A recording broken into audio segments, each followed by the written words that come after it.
So as the sun sets here in England on this beautiful Friday evening, the 23rd of June, I'm very excited to bring you this game between two former world champions, Magnus Carlsen and Vishy Anand, and give you some insight into chess history being made right now in Dubai. Now, there's some details I'm going to bring you on this new global chess league, but I'm not going to tell you everything. If you want to know more, go to the Chess Base India channel where Sagar Shah has been putting up tons of great videos going over, what's going on with this. But long story short, it's this chess league going on, the Global Chess League. It's backed by the most wealthy people coming out of India. I mean, it's crazy. It reminds me of like F1 or football or something like that in terms of the backing here. And what they're going to do is play all against each other, these teams of 6. The teams are just amazing, by the way. Here's a snapshot of them on screen. And this is being televised but broadcast out to like all these sports networks, major sports networks. So have a listen to this from Sagar Shah. There has been one singular question that all of you have been asking about it. Where is it going to be broadcasted? So it gives me a lot of pleasure to tell you that finally all the details have been published. For Indian viewers, it is going to be streamed on Jio Cinemas. That's an OTT platform and it will be free. The link of it is in the description. So there's already a link. You can go there and watch it. For people outside India, there are many different channels where it will be there. It's on Eurosports. It's on DAZN. There are many more channels you can see there. There is an article which we have published which has all the details of it, which I'll be linking in the description. So you can go there and check. Okay, but the only thing I've not been able to do yet is actually track down the broadcast because it's not on YouTube as just mentioned. But when, for me, for example, living here in England, UK, I went to Eurosport to see if I could find the chess there, I'm not actually seeing it on the telly. So I'm a bit confused right now as to where I can actually watch it. If anyone in England knows that, please do let me know. If anyone in the US has managed to tap into this yet, do leave in the comments. I'm genuinely curious because I want to watch these games, of course. Anyway, let's take a look at this game between two former world champions making history on this grand chess stage. So exciting to see where chess is going right now. Here Magnus with white, he kicks off with pawn c4. Now as you can see by the clock times, this is rapid chess. They start with 15, but they get some seconds back every move as well. So we get c5 from Vishy, and he goes for this kind of copycat thing. So Magnus sets up with all the standard English opening moves, fianchettoing the king's bishop, and now goes for this very classic pawn structure. You get this stable central one, and then often white is looking to play on the queen side with this kind of stuff at the right moment.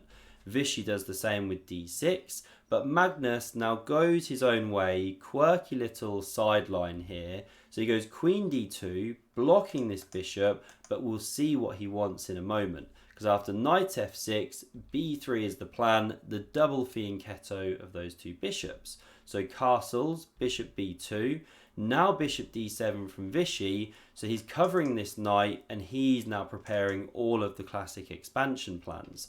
Knight f3 from Magnus, rook b8, castles, a6, and now Vishy is about to pull the trigger on b5, attack Magnus on the flank. So Magnus, he's got to show his hand here. He's done all the correct stuff, right? Got his minor pieces out, castled his king, connected his rooks. So now he goes for this knight d5 move. He's got to play in the center and show his hand. The other move there that the computer liked was d4, but it's all about some central counterplay to meet b5. Now this is an interesting moment because already at move 11, Magnus just wrong foots Vishy here. So the top computer move is to actually play pawn to e5. Now it looks ugly to give up the d5 square, but you do get this big grip in the center. It massively slows down white stuff with this kind of thing, and then b5 is coming quite quickly, just gives it roughly level basically, even though white's got this hole. But what Vishy does here is go pawn to e6, and now after Magnus takes, bishop recaptures, you get this d4 move, and it's just a little bit uncomfortable because the moment you went e6 but not e5, clamping on this move, you kind of made this pawn a bit sensitive on d6. So if you capture now, for example, the classic kind of Sicilian move, you know, pawn c5 on move 1 for black, then you often take on d4. Well, if you do that here, after this mass liquidation of pieces, you've got a problem with this pawn. It's attacked, okay, defended now, but then you just reinforce the attack. The pawn's literally dropping off the board. So you've got a problem. Now the top computer move is queen e7, but then say something like this, flicking the rook's moves, and the annoying thing is this d5. That's the problem with this pawn structure now, because you're kind of nibbling on both of these points. And if you play captures, which is the top computer move, I thought the move here would be recaptures to pressure here. Sorry, bishop's off first, then recaptures to pressure here. But actually, bishop e6, and the computer says that black's okay. Yes, a backwards pawn, but active pieces, and yeah, doing fine. I didn't click deep on the line. Maybe black achieves d5 at some point, or gets enough play with b5, but the computer says black is fine. So actually, in that line there, after queen e7, this one, d5, captures. You're supposed to capture with the pawn as the better pawn structure. Small edge for white. Anyway, Vishy didn't find queen e7. He goes b5, carries on with the plan, but this is actually quite a significant mistake because Magnus plays very simply now. Takes on c5, the bishops come off, excuse me, can't get my breath since the hay fever stuff all the time, it's just harder to breathe. Anyway, pawn recaptures, and now we get takes here, pawn takes, and the simple move of rook f to c1. And although black's got these hanging pawns, which can be an asset in some positions, you know, they control a lot of squares here, central squares, they can also be weak. And this is why they're called hanging pawns, you know, they're not supporting each other in a chain. So how do you actually defend this one? If you try queen e7, we simply intensify the pressure, it's dropping off, you can't avoid it. So Vishy goes c4, we get pawn takes back. Now the rook's hitting the queen, so it comes to c3. And again, just what do you do about this pawn? The only way to defend it is with knight to a5, but then the simple move of knight e5 double attacks the pawn and the bishop. And there's also threats of things like rook d1, pressuring here. It's just really bad. I mean, say you go rook c8 to carry on defending, well then you can even just take, queen takes, the queen was overloaded, defending 2 minors. You know, there's a number of lines like that. Excuse me.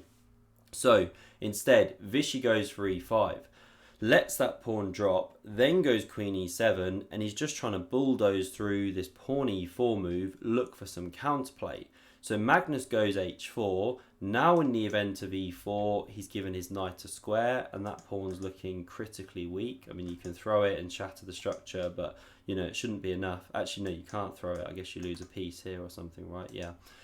Anyway, we didn't get e4. Instead, rook fc8 played, eyeballing the queen. So it moves to e4. And here, possibly, Vishy should have just run his pawns. I mean, he plays bishop f5, which is the top computer move. But maybe he could go for this. I mean, just to mix it up, really, and try and do something a bit funky.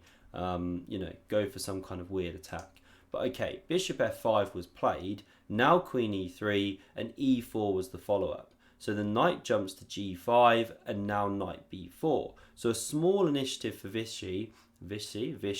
He is threatening to get that fork on rook and queen here, but Magnus just calmly takes with check, and then takes on e4 with the bishop, winning a second pawn here and covering this square. And he just quells this initiative for Vishy now, because after knight c2 forking, we get takes here, the queens come off the board. Yes, the pawn structure is shattered, but after rook takes hitting the pawn, king f1, well, how do you actually proceed to apply more pressure here as black? Well, with great difficulty. This a pawn is running super fast, and this knight is easily as good as this bishop here in this kind of position. So bishop c8 played, looking for bishop a6, pressuring this pawn. So Magnus recycles the knight, preparing to meet this move with knight d4, and that's a beautiful octopus, controlling many squares, supported by the pawn. So rook c3 played, hits this pawn, king f2, rook a3 blockades this pawn, but not for long. The knight backpedals, kicks that one out, and if you go rook c3, well then you're running into knight b4. Hits the bishop, it goes. I mean, if you go there, you run into a4. If you go there, you're still running into a4, and the pawn's running really fast. So instead, Vishy goes rook a4, stays in front of the pawn, covers the knight hop, and now we get a3 from Magnus. Slow and steady progress. Bishop b7, knight to b4, king g7, knight back to d3, threatening knight c5. So rook a5 covers, rook b1 hits the bishop, it centralizes, rook back to cover the pawn, now bishop e4, and knight b2 now prepares to hit that c4 square. So the rook doesn't move away, the king does, sorry. Now knight c4, now the rook moves away rather. We get a4 from Magnus, and sure enough, that pawn is just creeping down the board. So king h5 played, Vishy desperate for some kind of counterplay, looking to run in that king. We get knight d2, hitting the bishop. Vishy throws in a check. What else are you going to do, right, when you're looking for play?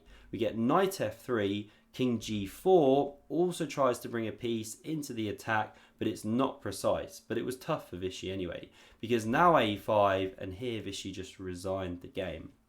Why? Well, not only is this pawn running, but now you've just vacated the a4 square for the rook to swing and attack this bishop, which is pinned to the king. So if you go like this, for example, to blockade the pawn, which is the computer's top move, well then there's rook a4. This is about to drop off. If king f5, you're running into g4 check. No king e5, the knight covers. If you take the pawn, well the bishop obviously drops. So you don't want to actually go here with the king. f5 is best to hold the bishop, but then knight here. You hit these two bits highlighted, h6 top move, okay, but then you lose a third pawn. I mean, this is just obviously completely overwhelming. So this is the final position. Magnus takes it in this game between the two icons, and that's now 2 rounds of the Global Chess League done. Very exciting times for chess. Do let me know if you've managed to find a broadcast. Hit subscribe to never miss a future video, and if you want to see another epic game of chess, check out the video on the screen. Thanks very much for watching, and see you soon.